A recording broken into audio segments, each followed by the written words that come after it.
Sa pagpapatuloy, inalis ni Tuye ang kanyang suot na salamin upang masilayan ng mabuti si Lord Xiao. Bigla namang tinawag ni Lord Xiao si Tuye, at sinabihan siyang dapat niyang harapin ang kanyang kamatayan. Samantala, nagtanong ang mga babae kay Lord Xiao kung paano siya naglakas loob na magsalita ng ganitong traidor na mga salita sa harapan ni Tuye, ngunit napaisip sila na kung ito ba ang diwa ng cosplay banquet. 5 araw ang nakalipas sa Chen Yuan Hall. Noon, kinausap ni Tuye ang kanyang mga mahal na concubine at inanunsyo na nagpasya siyang magdaos ng isang cosplay harem banquet doon sa loob ng 5 araw. Isa sa mga babae ang nagsalita kay Tuye, at sa kanyang pag-amin na wala siyang alam, nagtanong siya kung ano ang ibig sabihin ng cosplay banquet. Ipinaliwanag ni Tuye na ang cosplay ay tungkol sa pagganap ng iba't ibang papel. Ang mga concubine ay kailangan lang magsuot ng magagandang kasuotan, gumanap ng iba't ibang karakter, at mag-enjoy sa paglalaro kasama siya. Nang mga sandaling yun, nagkatinginan ang mga babae, halatang naguguluhan sila. Bumalik sa kasalukuyan, napag-usapan ng mga babae na ang tunay na diwa ng cosplay banquet ay nasa kasiyahan at saya ng role-playing. Ang kanilang nasaksihan ay ang matinding pagtutok ni na Lord Xiao at Tuye, na nag-e-enjoy sa excitement ng kanilang ginagampanang papel. Inihayag ni Lord Xiao na dumating siya upang patayin si Tuye, ngunit sagot naman ni Tuye na hindi niya iyon magagawa. Isang babae ang nagkomento na si Lord Xiao daw ay isang mapanlinlang na vixen, na gumaganap bilang isang assassin, isang mapanganib na papel na madaling nag-uudyok sa mga kalalakihan na gustuhin siyang sakupin. Kaya naman, talagang tusaw siya. Nagulat si Lord Xiao nang sabihin ng isa sa mga babae na dahil nalaman na nila ang kanyang balak, hindi nila hahayaang magtagumpay siya. Isang babae ang nagmungkahing siya na lang ang humarap sa assassin para kay Tuye. Ngunit biglang hinawakan ni Lord Xiao ang kanyang braso, pinaikot ito, at pabagsak siyang inihampas sa sahig. Naisip ni Lord Xiao kung baliw ba ang babaeng ito, dahil halatang wala naman siyang cultivation. Samantala, masamang tinitigan ng ibang mga babae si Lord Xiao, at nagtataka sila kung ito ba ang tinatawag na role-playing. Sa puntong yun, sabay-sabay nilang ipinahayag na hindi nila hahayaang nakawin ng maliit na vixen na si Lord Xiao ang eksena. Isa sa mga babae ang nag-akusa kay Lord Xiao na sinusubukan niyang makuha ang atensyon ni Tuye gamit ang madayang pamamaraan. Isa pa ang nagtanong kung hindi ba niya alam ang kanyang lugar at kung sinusubukan ba niyang umangat sa ranggo nang wala ang kanilang pahintulot. Isa pang babae ang nagpunto na sa loob ng harem, may sinusunod silang kaayusan at seniority, kaya dapat umatras na si Lord Xiao. Iginiit ng mga babae na sila ay naroon upang protektahan si Tuye, at hindi nila hahayaang makalapit sa kanya ang assassin. Kung gusto ni Lord Xiao na patayin si Tuye, kailangan muna niyang dumaan sa kanilang mga patay na katawan. Nainis si Lord Xiao at sinabing si Tuye ay isang malaswa at malupit na tao, kaya't nagtataka siya kung bakit handang isakripisyo ng mga babae ang kanilang buhay para protektahan siya. Ano ba ang meron kay Tuye na napaka-espesyal? Habang iniisip niya ang sitwasyong ito, ipinahayag ni Lord Xiao na dahil ito ang pinili nila, hindi siya magpapakita ng awa sa mga alagad ni Tuye. Nabahala naman si Tuye, at inisip na hindi ito maganda dahil ang kanyang mga concubine ay mahahalagang human resources, upang matiyak na magampanan niya ang papel bilang isang tiwaling pinuno at matapos ang kanyang misyon na wasakin ang bansa. Kaya nakiusap siya kay Lord Xiao na tumigil at huwag silang saktan. Nagulat si Lord Xiao at napansin niyang sa halip na samantalahin ni Tuye ang pagkakataong tumakas, nagsalita pa ito upang pigilan siya, isang bagay na nangangailangan ng matinding tapang. Isa sa mga babae ang nagsabi na hinarap ni Tuye ang assassin para sa kanila, na talagang nakakaantig. Samantala, isa pang babae ang nagpahayag na handa siyang mamatay basta't makapag-iwan siya ng marka sa puso ni Tuye. Tinanong ni Lord Xiao si Tuye kung handa ba siyang mamatay para sa kanyang mga babae. Dahil kung maaari niyang ipagpalit ang kanyang buhay para sa kanila, mas kaunting tao lang ang kailangang patayin. Ngunit ipinaliwanag ni Tuye sa kanyang isipan na hindi pa siya maaaring mamatay dahil kailangan pa niyang tapusin ang kanyang misyon bago maubos ang kanyang national power points, kung hindi, mabibigo ang kanyang layuning wasakin ng bansa. Humingi siya ng paumanhin kay Lord Xiao, ngunit iginiit niyang hindi pa ito ang tamang oras para siya ay mamatay. Tinawanan ni Lord Xiao ang kanyang sagot, sabay sabi na gaya ng inaasahan, ito ay puro walang laman na salita. Gayunpaman, nag-alok si Tuye ng isang kasunduan, isusuko niya ang trono kay Tu Su bilang kapalit. Tinanong niya si Lord Xiao kung ang tunay ba nitong layunin sa pagpatay sa kanya ay upang ipaupo si Tuso bilang bagong emperador. Nagulat si Lord Xiao nang mapagtanto niyang alam ni Tuye ang lahat tungkol sa kanyang pagkatao at layunin, naisip niya kung isa ba itong patibong. Ano ba talaga ang pakay mo, Tuye? Tanong ni Lord Xiao. Ngumiti si Tuye at sumagot, maging tapat na tayo sa isa't isa, sawang-sawa na ako sa pagpapanggap. Ipinaliwanag niya na ang totoo niyang hangarin ay maging isang tamad at inutil na pinuno, dahil hindi maikukumpara ang isang trono sa isang harem na puno ng magagandang babae, wala siyang kakayahang mamuno, at lalong wala siyang kagustuhang maging emperador, kaya mas mabuting ibigay na lang ito sa isang mas karapat-dapat. Nagulat ang mga babae sa revelasyong iyon ni Tuye. Biglang nagulat si Downey at inihayag na ang ginawang kilos ni Tuye ay nag-trigger ng isang Chen Qiao rebirth event, isang nation-destroying event, kung saan pinipilit si Tuye na magbitiw sa trono at ipasa ito sa isang general. Kung matagumpay na maisasagawa ang abdication, matatapos ang event at mawawala ng 1,000 national power points si Tuye. Natawa si Tuye at sinabing nagtagumpay ang kanyang sugal, ang orihinal niyang plano ay panatilihin lang ang kanyang harem, ngunit hindi niya inaasahang direktang mag-trigger ng isang event na sisir sa buong bansa. Ang pagbawas ng 1,000 national power points ay dapat na mag-reset nito sa 0.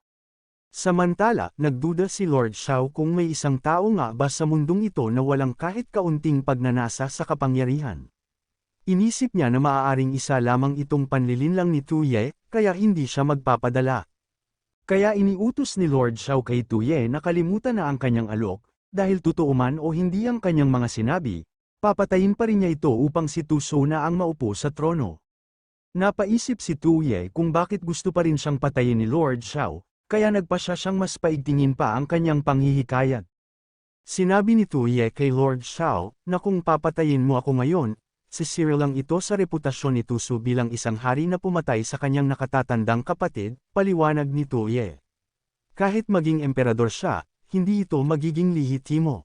Dagdag pa niya, ang lahat ng ginagawa ko ay para sa aking minamahal na Crown Prince na kapatid. Napatahimik si Lord Xiao at hindi makasagot, sa kanyang isipan, biglang bumalik ang alaala niya kay Tu Chenjun. Naalala niya ang sandaling tinawag siya ni Tu Chenjun at tinanong siya, itinuturing mo ba akong isang mabuting emperador? Si Tu Chenjun ang nagtatag ng Chen Dynasty, at pinatigil ang kaguluhan sa Hilaga. Inamin ni Lord Xiao na, sa kanyang talino sa politika at lakas sa digmaan, si Tu Chenjun ay maituturing na isa sa pinakamahuhusay na hari sa kasaysayan. Ngunit sinabi rin ni Tu Chenjun, sayang, ang aking pamamaraan ay para lamang sa panahon ng digmaan at kaguluhan. Ngunit sa darating na panahon ng Chen Dynasty, baka hindi na kailangan ng isang emperador na tulad ko. Hindi ito sinang-ayunan ni Lord Xiao, at iginiit niya na ang Chen Dynasty ay palaging mangangailangan ng isang emperador na tulad ni Tu Chenjun. Nagulat siya nang mapansin niya ang ekspresyon sa mukha ni Tu Chenjun. Alam kong maikli na lang ang aking panahon, sagot nito, ngunit para sa Chen Dynasty, baka hindi ito isang masamang bagay. Idinagdag niya na sana ang kanyang kahalili, kahit hindi kasing talino niya, kahit tamad at pabaya, ay maging mapagparaya, mapayapa, at hindi gaaman sa mabilisang tagumpay. Sa puntong iyon, napagtanto ni Lord Xiao na ang kanyang dating iniisip na magiging kahalili ni Tu Chenjun ay si Tu Su. Ngunit sa kasalukuyan, tila si Tuye mismo ang mas angkop sa paglalarawang ibinigay ni Tu Chenjun, isang tamad, pabaya, ngunit mapayapang pinuno.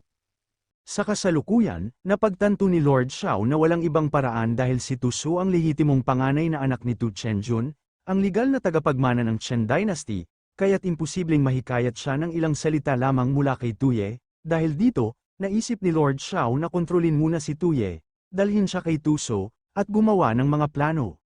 Samantala, naguguluhan si Tuye sa naging reaksyon ni Lord Xiao, inutusan siya nito na pumunta sa Lintong City sa Hilagang Kaharian upang isagawa mismo ang seremonya ng pagbibitiw kasama si Tuso. Tumugon si Tuye na wala siyang tutol, basta't makita niya si Tuso at matapos ang seremonya. Ngunit biglang lumapit si Zugsha at pinigilan sila.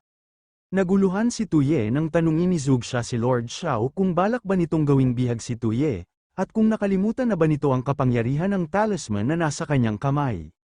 Agad pinalabas ni Zugsha ang kanyang makapangyarihang aura habang inihanda ang kanyang mga talisman. Napangisi si Lord Xiao at inaming hindi niya inasahan na may isang bihasang gumagamit ng talisman sa tabi ni Tuye. Inamin niyang naging masyado siyang pabaya dahil ang naunang pahayag ni Tuye tungkol sa kanyang pagbibitiw ay isang kasinungalingan lamang. Napansin ni Lord Xiao na si Tuye ay isang tiwaling pinuno na bihasa sa paglalaro sa damdamin ng mga tao. Sa sandaling iyon, si Tuye mismo ay litong-lito at iniisip kung ano na ang tunay na nangyayari. Biglang tinapik ni Fan Taozo ang kanyang balikat, at sinabing huwag siyang mag-alala, dahil napakalakas ng kasanayan ni Zhuge Xia sa talisman at may kakayahan siyang lumaban ng patas kay Lord Xiao. Ipinaliwanag ni Fan Taozo na dahil nasa tabi nila si Zhuge Xia, wala nang pagkakataon si Lord Xiao.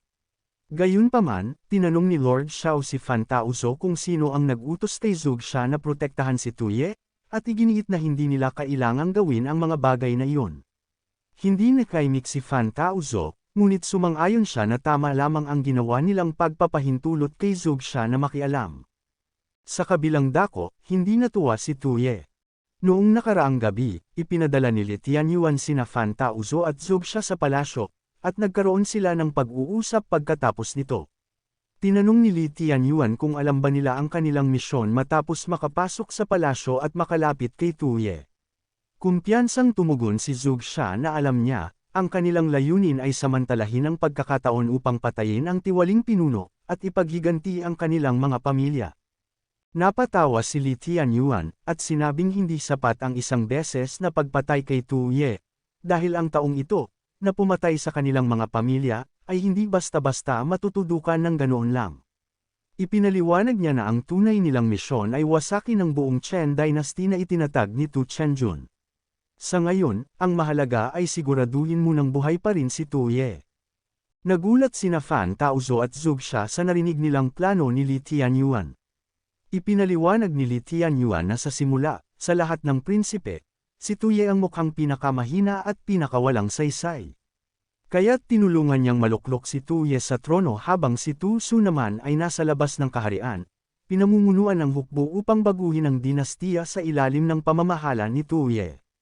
Dahil dito, inisip ni Fan Taozo na gusto ni Li Tianyuan na maging mga babae sila sa tabi ni Tuye sa panahon ng kaguluhan at akitin siyang wasakin mismo ang dinastiya ng Chen. Sumang-ayon si Li Tianyuan na matalas ang pag-iisip ni Fan Taozo at agad nitong nakuha ang kanyang estratehiya. Gayunpaman, isiniwalat ni Li Tianyuan na ang hinala ni Fan Taozo ay bahagi lamang ng kanyang unang plano. Ipinaliwanag niya na mula nang maupo sa trono si Tuye, tila nagbago ang kanyang mga kilos. Ang kanyang dating pagiging walang kwenta at hangal ay maaaring isang pagpapanggap lamang, kaya naging mas mahirap siyang basahin. Dahil dito, kailangan nilang manatili sa tabi ni Tuye upang obserbahan siya ng mabuti at alamin ang kanyang mga kahinaan. Napansin ni Fan Taozo na ngayon lang niya nakita ang ganoong ekspresyon sa mukha ni Li Tianyuan. Tumingin siya rito nang may pagtataka, iniisip kung natatakot ba ito o nasa sabik. Biglang tinawag siya ni Li Tianyuan at sinabing matalino siya, kaya't madali siyang makakapag-adapt sa sitwasyon habang nasa tabi ni Tuye. Sinabi rin ni Li Tianyuan na si Zhuge Xia ay isang dalubhasa sa talisman at alchemy, malakas sa labanan ngunit medyo simple ang pag-iisip, ngunit binigyang diin niya ang isang bagay na kailangang tandaan ni Fan Taozo at Zhuge Xia, huwag hayaang pumabor si Tuye kay Tu Su. Sina Fan Taozo at Zhuge Xia ay seryosong tumango, tanda ng kanilang pagkaunawa sa utos ni Li Tianyuan. Sa kasalukuyan, ngumiti si Fan Taozo at napagtanto niyang hindi nagkamali si Li Tianyuan sa kanyang paghuhusga. Dahil ang pagiging inutil at hangal ni Tuye ay isang pagpapanggap lamang. Ipinaliwanag ni Fan Taozo na noong mga panahong yun, inimbitahan ni Tuye ang harem sa isang kakaibang cosplay na handaan upang makipag-ugnayan sa mga Kungguard, at magsanib puwersa kay Tu Su upang labanan si Li Tianyuan. Habang patuloy ang laban ni Zhuge Xia at Lord Xiao, napansin ni Fan Taozo na tila nabanggit ni Tuye na na-anticipate na ni Li Tianyuan ang plano ni Tuye. Samantala, ipinag-utos ni Tuye na itigil na ni Zhuge Xia at Lord Xiao ang kanilang laban. Si Fan Taozo, na may konting ngiti, ay nagmamasid kay Tuye na tila nagkakaroon ng panik, habang patuloy siyang tumatawa, bigla na lang huminto si Tuye, at tinitigan siya ng matalim. Naramdaman ni Fan Taozo na malapit na siyang mahuli at inamin niyang muntik na siyang maiyak. Si Tuye naman ay nagkomento na halos makalimutan niyang ang dalawa, sina Fan Taozo at Zhuge Xia, ay nasa ilalim ng kontrol ni Li Tianyuan. Habang patuloy pa rin ang laban nila Zugsha at Lord Xiao, biglang napansin ni Tu Ye na nais ni Li Tianyuan gamitin siya bilang isang puppet, kaya't siguradong pipigilan siyang magbitiw ng trono kay Tu Su. Dapat niyang kontrolin ang galaw ni Zugsha upang mag-trigger ang Chen Qiao Rebirth Emergency Event. Naisip ni Tu Ye ang mga kondisyon ng event at agad siyang nakaisip ng plano. Naalala ni Tu Ye ang kahinaan ni Zugsha, at halos makalimutan na niya ito. Agad niyang nilapitan si Zugsha, at niyakap siya. Hinawakan ni Tu Ye si Zugsha sa baywang, at sinabi na kapag siya ay nahawakan ng kabaligtarang kasarian sa mga sensitibong bahagi tulad ng baba, siya ay papasok sa isang estado ng mental breakdown. Ipinahayag ni Tu Ye na bilang pinakamataas na pinuno, hindi siya papayag na ang kanyang pinakamamahal na concubine ay protektahan siya. Si Zugsha ay naguguluhan at nahirapan magsalita, pakiramdam niya ay nahilo, ngunit pinilit pa rin niyang magsalita kay Tu Ye. Agad namang ginamit ni Tu Ye ang pagkakataon, at tumingin kay Lord Xiao. Iniutos na dapat nitong samantalahin ang pagkakataon habang may tsansa pa. Naguluhan si Lord Xiao at hindi maintindihan kung ano ang nangyayari. Nagtataka siya kung isa na namang pakana ito ni Tu Ye. Tinanong ni Tu Ye si Lord Xiao kung ano pa ang hinihintay nito. At iginiit na magiging huli na kapag dumating ang mga gwardya. Sumang-ayon si Lord Xiao na hindi na siya dapat maghintay, at inutusan na agad na dakpin si Tu Ye at saka na lang nila pagplanuhan. Natuwa si Tu Ye at tinanggap na rin niya ang pagkakakulong na iyon. Samantala, habang si Zugsha ay nawawala sa kanyang malay, si Zugsha ay unti-unting nahulog sa sahig, ngunit bago pa man siya tuluyang matamba, pinalibutan siya ng usok. Nabigla sina Tu Ye at Lord Xiao nang magsimulang maglabas ng madilim na aura si Zugsha. Nagulat si Tu Ye at Lord Xiao nang mapansin nilang ang pangalawang layer ng nakatagong abilidad ni Zugsha ay kapag siya ay bumagsak sa estado ng mental breakdown dulot ng hawak ng kalalakihan, makikita niyang ang anumang babae na humawak sa parehong lalaki, maliban kay Fan Taozo, ay kanyang ituturing bilang mortal na kaaway. Lalo pang lumala ang sitwasyon. Naguguluhan si Lord Xiao nang makita si Zugsha. At tinanong ni Zugsha si Lord Xiao kung anong lakas ng loob niyang makipagkumpitensya sa kanya para sa isang lalaki. Lumapit si Zugsha, at naglabas ng malakas na madilim na aura. Natarante si Tu Ye at agad siyang umatras upang magbigay daan kay Zugsha. Nang makita ito ni Lord Xiao, naging nervyusa siya habang naghahanda sa laban. Sumabog ang galit ni Zugsha, at patuloy na pinapalakas ang kanyang madilim na aura. Ginamit niya ang kanyang kasanayan na third level True Fire. Lumutang si Zugsha sa harap ni Lord Xiao, at nagsimula siyang mag-ipon ng isang malaking fireball sa kanyang itaas. Nabigla si Lord Xiao sa atakeng ito ni Zugsha. Samantalang si Fan Taozo ay kitang-kitang nervyos, si Tu Ye naman ay nagulat at tumulo pa ang sipon sa ilong. Ipinahayag ni Tu Ye na kung matanggal si Lord Xiao, tiyak na magfa-fail ang Chen Qiao Rebirth Event. Agad siyang tumakbo patungo kay Lord Xiao at iniutos na magmadali siyang umatras. Hinagis ni Zugsha ang atake patungo kay Lord Xiao, ngunit nakuha ni Tu Ye si Lord Xiao, at nakaiwas sa atake ni Zugsha. Nagkaroon ng malakas na pagsabog sa Chen Yuan Hall na matinding lakas na makikita mula sa labas ng palasyo.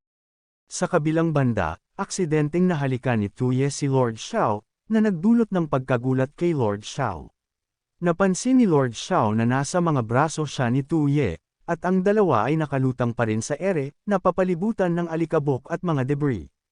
Naguluhan siya at tinawag si Tu Ye na isang salbahe, ngunit bigla siyang nahulog at nabangga ang kanyang ulo sa lupa, na nagdulot ng pagkawalan ng kanyang malay. Makaraan ng ilang sandali, nagsimulang mawala ang mga alikabok at debris. Si Tu Ye, na may hawak na kay Lord Xiao, ay unti-unting naipakita. Si Fan Taozo naman ay nakatayo sa malayo, nagulat at hindi makapagsalita sa nakita. Nag-alala siya nang mapansin niyang nakatayo si Tu Ye sa malayo, tila naguguluhan at nakatingin sa kawalan. Nagulat si Tu Ye nang ipaalam ni Downey na ang mga aksyon niya ay nagresulta sa pagkatalo ng Chen Qiao Rebirth Event at nag-trigger ng Qin King Circle Clink, the Pillar National Destruction Event. Ipinaliwanag ni Downey na sa orihinal na kasaysayan ng mundo ni Tu Ye, ang asesina si Jing Ke ay nagtangkang patayin si Qin King Yingxing sa pangunahing hall. Ngunit nakaiwas si Yingxing gamit ang kahusayan sa paggalaw.